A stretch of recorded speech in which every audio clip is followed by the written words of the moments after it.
Continuamos aquí en Tinku Economía. Saben que nos pueden ver, pueden acceder a nuestras redes sociales a través de Instagram, en Facebook, en LinkedIn y también en tinku.es. Estamos en Mundo Financiero, este es el programa de Economía y Finanzas y tenemos a un protagonista con nosotros, un amigo de esta casa que siempre nos da información puntual y certera acerca de cómo está la economía. Estamos en un momento complicado.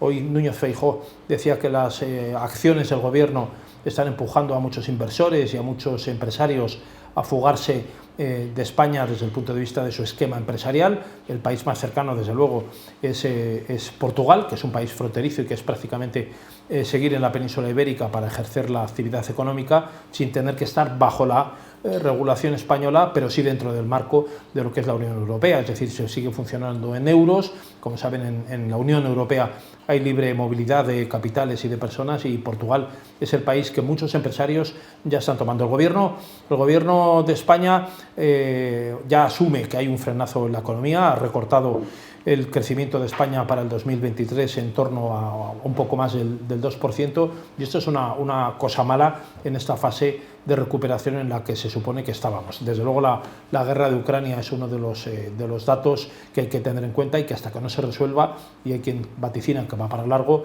desde luego no va a haber recuperación. Don Julio, muy buenas tardes. Muy buenas tardes, José Luis, ¿qué tal? ¿Cómo estamos? Muchas gracias por aceptar nuestra invitación. Ya sabes que como siempre que me llamas, vengo. Es usted un militante activo, ¿eh? Además, de verdad, últimamente estoy a todo. Yo le llamo, vamos, como si fuera un coronel, y usted viene. Y yo vengo, exactamente. Bueno, tú eres el general, yo el coronel. Usted nos cuenta cosas siempre muy interesantes, don Julio. España continúa siendo un país atractivo, y esto lo vamos a ver después con nuestra siguiente invitada, porque desde luego también hay muchas empresas y muchos extranjeros, muchos de fuera del entorno europeo, que ven España como un foco para sus inversiones, para desarrollar su vida particular y privada, y eso es una realidad, pero por otra, desde luego, no parece que el gobierno esté acertando las medidas que está tomando, ¿no? Bueno, vamos a ver, yo creo que como siempre hay que desagregar y afrontar las cuestiones, cada una según la arista que le corresponde o el ángulo que le corresponde. Que España es un país atractivo, eso nadie creo que lo discuta, porque tiene muchos aspectos que son atractivos. Y si nos ceñimos a esos aspectos atractivos, España es un país atractivo. Su clima, para empezar, ¿de acuerdo? Su gente, por descontado. Todo lo que es su orografía, los muchos kilómetros que tiene de costa, todo eso no creo que nadie va a discutirlo. Que España es un país donde muchísima gente del norte de Europa, cuando se jubila, bueno, pues viene aquí a establecerse, sobre todo a pasar los inviernos, y después es en verano cuando se vuelve a su tierra. También, que hay muchas colonias de este tipo de personas, sobre todo en la zona de la costa del Mediterráneo, sin ninguna duda. O lo que puede ser, por ejemplo, Canarias o las Islas Baleares. Pero eso es una cuestión que eso nadie lo va a discutir. Pero ahora que nos vamos a otras cuestiones, como por ejemplo, si en España se están haciendo ahora mismo bien las cosas, tal y como está el panorama desde un enfoque macro, obviamente no. Yo creo que es indiscutible que no. Igual que el otro era indiscutible, creo que esto también. Pongamos un ejemplo. El impuesto este que se ha hablado a las grandes fortunas, ¿de acuerdo? Este impuesto a las grandes fortunas. Que habría que saber primero qué es lo que cada uno entiende que es una gran fortuna, ¿no? Claro. Eso para empezar, ¿no? Sí, no, porque a ver, vamos a ver. Ya te digo yo que en algún país africano mi patrimonio se consideraría, y el tuyo también, una gran fortuna. Bueno, yo no tengo más que este burro y la corbata. Da igual, pero en ese país ya te digo yo que es gran fortuna. Porque a ver si te crees tú, yo tengo ese y otro, o sea que tampoco te supero mucho. Pero, ¿qué ocurre? Evidentemente, tú y yo aquí en España, permíteme que lo diga, voy a hablar por ti, tanto como por mí, no somos una gran fortuna. No, yo creo que tú lo acabas de confesar, tienes un bolígrafo. Y yo dos no lo somos. Una corbata que, por cierto, tengo que llevar al tinte ya, pero bueno, sí. Bien, pues entonces, el impuesto a las grandes fortunas. Ya no es una cuestión de quién es gran fortuna o quién no es gran fortuna. Es una cuestión de, vamos a ver, en España tenemos el impuesto de patrimonio. Impuesto que, por cierto, en la Unión Europea, y repito, Unión Europea, no existe en ningún país. ¿Existe en algún país en Europa? Sí, en Suiza y en Noruega, pero es que Suiza y Noruega no pertenecen a la Unión Europea. Claro que existe en algún país, sí, pero Suiza, que no creo que lo comparemos en temas patrimoniales, ¿no? Y por cierto, aquí en España está entre el 2 y el 3 el tipo impositivo del impuesto de patrimonio, y en Suiza es el 0,1. O sea que en Suiza existe, en Noruega también, que no son países de la Unión Europea. Y fíjate qué tipo tienen en Suiza.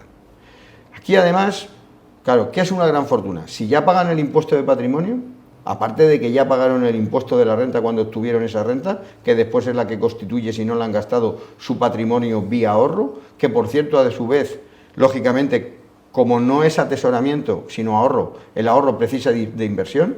Es decir, no es lo mismo atesorar que ahorrar. Atesorar si lo pones en una hucha, debajo del colchón o en un cajón, me da igual.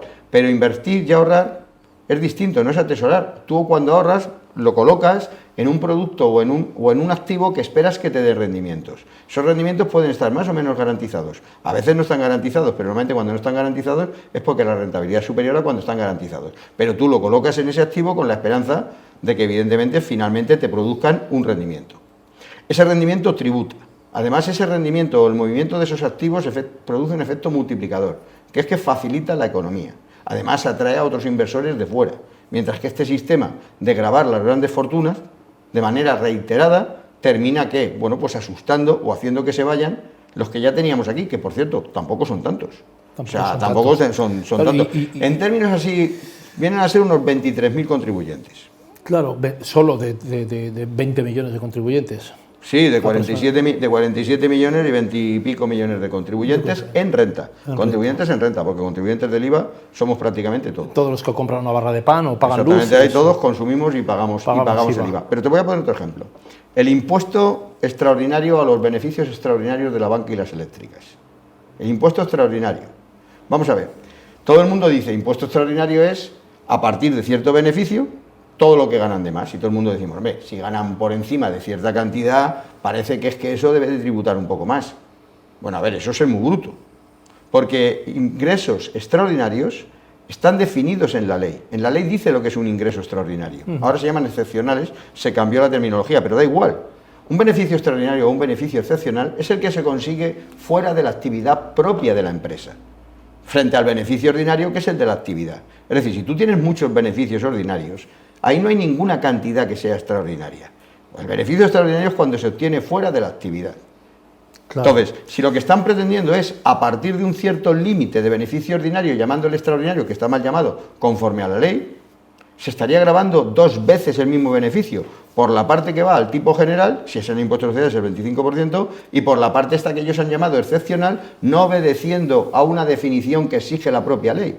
Con lo cual, si esto llegase al Tribunal Superior de Justicia Europeo, con toda probabilidad en un futuro, el Tribunal de Justicia Europeo diría que ese impuesto que ha grabado estos beneficios extraordinarios definidos en los términos que ellos los han hecho, pues lógicamente habría que devolverlos con los intereses de demora. Con lo cual, lo que estamos haciendo es trasladando a generaciones futuras una carga de devolución fiscal. Claro, una pregunta a la plusvalía, que es disímil además, porque es un impuesto que no se paga igual en todos los territorios de España, en todas las comunidades autónomas, también afectaría al patrimonio, ¿no? Cuando uno vende, transmite o adquiere una propiedad, sea un piso, un chalet, una finca, esto empresarial, lo que sea, una nave, ahí esa plusvalía también afecta de alguna forma a lo que es el patrimonio, porque eso es directamente un impuesto sobre tus plusvalías en el patrimonio que tienes. Si tienes menos, pagas menos, si tienes más, y depende de la diferencia, del salto que haya habido de una fecha a la otra, ¿no? Vamos a ver, si cogemos los presupuestos generales del Estado, porque creo que esto es importante, y vemos en qué se aplican lo que se recauda, y vemos cuál es la distribución del presupuesto, veremos que la partida de educación y la partida de sanidad, con la que todo el mundo estamos de acuerdo que tiene que estar dotada suficientemente, no es precisamente la más importante, y digo más importante cuantitativamente hablando. Claro. Eso es lo primero, es decir, cuidado. Pero partiendo de eso, evidentemente hay que recaudar, pero sobre todo lo que hay que hacer es reducir gastos suntuarios e innecesarios, que son los que no repercuten ni directa ni indirectamente esos gastos suntuarios. Que existen, ¿no? A pesar de que los gobiernos siempre dicen que no existen, existen esos gastos. Vamos a ver, esto es muy fácil. Cuando se hace una campaña, por decir algo, cuando se hace una campaña para denunciar la violencia estética, como se hizo este verano, y además con problemática, eso es un gasto suntuario. ¿Alguna vez se le ha prohibido a la playa ir a alguien por su aspecto físico? No. Que yo sepa, no. En ninguna playa está prohibido entrar según tu aspecto físico. Otra cosa es que en la playa te miren mejor o te miren peor. Mi aspecto deteriorado nunca ha tenido ningún problema. Vamos a ver, claro, o sea, está claro, los que tenemos como tú y yo, ¿no? Cuerpo de escombro, también vamos a la playa. A mucha honra. A mucha honra, ¿no? También vamos a la playa. Muchos años de sufrimiento ha costado llegar a este cuerpo de escombro. y vivir, ¿no? Claro, que no es poco. Pero a lo que voy es a lo siguiente. Vamos a ver, mira, cuando se vende un piso, voy a ponerlo mejor. Cuando se dona un piso, imagínate que donamos un piso. Cuando se dona un piso, en principio hay que pagar el donante el donante tiene que tributar por la ganancia patrimonial en renta. Conceptualmente, después ya veremos cuál es esa ganancia y cómo se establece. No voy a ponerme muy técnico expresando artículos, pero tienes que tributar por la ganancia patrimonial el donante en renta. Alguien dirá, pero si no gana nada cuando lo da. No, pero es que cumple con la definición de ganancia patrimonial, que dice la ley de renta, y por lo tanto, como se cumple el concepto, hay que tributar. Donante en renta. Donatario, que es el que recibe, tributará el impuesto de donaciones. Después, según la comunidad, pues hay más o menos, y según quién sea el donante y el donatario, hay una serie de beneficios fiscales. Pero conceptualmente ya hay que tributar también, ¿en qué? En el impuesto de donaciones. El impuesto a la renta, ¿quién lo cobra? El impuesto a la renta lo cobra una parte el Estado y una parte las comunidades autónomas, porque del impuesto a la renta una parte la cobra el Estado y una parte la cobra las comunidades autónomas. El impuesto de donaciones que paga el donatario, eso lo cobra la comunidad autónoma. Y por último hay que pagar la plusvalía municipal, el impuesto sobre el incremento del valor de los terrenos de naturaleza humana. ¿Que eso lo cobra quién? El ayuntamiento. ¿Quién paga en este caso? Bueno, en este caso lo paga el donatario. Bueno, pues entonces, por ser a título lucrativo y no a título oneroso. Al final, fíjate todo lo que se paga simplemente por la operación de una donación de un inmueble. ¿De acuerdo? No. Ahora, a continuación, si a eso le añadimos que aquel que era dueño pagaba el patrimonio, en principio después podrá estar exento, pero existe un impuesto al patrimonio donde hay que incluir ese inmueble, que por cierto, una vez que se transmite, pasará a tributar conceptualmente otra cosa que termine estando exento en el impuesto del patrimonio del donatario que lo recibe. Don Julio, una pregunta más, porque se nos va agotando el tiempo, pero sí hay una cuestión que le quiero preguntar que me parece que es clave, y es por acertar un poco a hacerle una llave de judo a esta cuestión. Tenemos un debate importante ahora con esa tentación que tiene el Gobierno de atrapar competencias fiscales a determinadas comunidades autónomas que le parece que están regulando a su manera o regulando en contra de sus intereses políticos, según quien lo interprete, ¿no? Estamos hablando de Andalucía y Madrid en el caso de Isabel Díaz Ayuso. Parece que el Gobierno tiene esa tentación de recuperar competencias, algo que sería contradictorio con el espíritu de los últimos años, ¿no? Que ha sido hacer un poco la diáspora. Tenemos cuestiones en las que parece que el Gobierno tiene esa tentación, según quien gobierna en ese territorio, y en otros es un poco más ligero.